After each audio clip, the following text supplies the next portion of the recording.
Assalomu alaykum. Yaxshimisiz? Sizdan bir narsa so'ramoqchi edim, maylimi? Mayli, so'rang. Onam mazalari yo'q edi, shunga ozgina pul kerak edi, dori-darmonga yordam qilib olasizmi? Yozib olib beraman. Yo, pulni bersangiz bo'ldi, o'zim ololaman. Yo'q, yuring, ovorasiz, o'zim olib beraman. Pulni bersangiz yaxshi bo'lardi, o'zim olardim.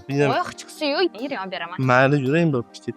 Mana dorilarni ham oldingiz, rahmat, yaxshi oizlar bo'ldi. iloyim tuzalib ketsinlar. Rahmat, kattakon. O'zi maqsad o'zi bu doriga emasdi o'zi, qornim ochildi, shunga ozgina yordam qiling.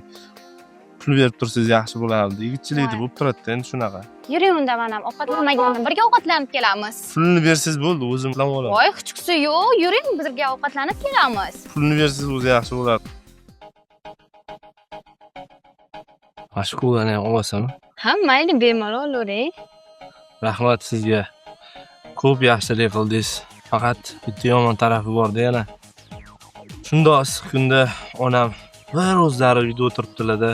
Onamga ham konditsioner bo'lsa yaxshi bo'lardi. Вас всех на сети как раз 269 ming so'mga konditsioner berishyapti. Gilam, uголок, butaviy texnikalarga bor bo'lsangiz bo'ladi. Yo'q, bo'lmasam konditsionerni ham o'zingiz olib berasiz-a, bo'lmasam hozirgilarga o'xshab, yopilib qolmasin bo'lmasam. Men olib beraman, borib ishlang. Endi qiyinchilik, erkakchilikda endi nima deysiz? Voy, erkakchilik jonimga tegdi. Kambag'al.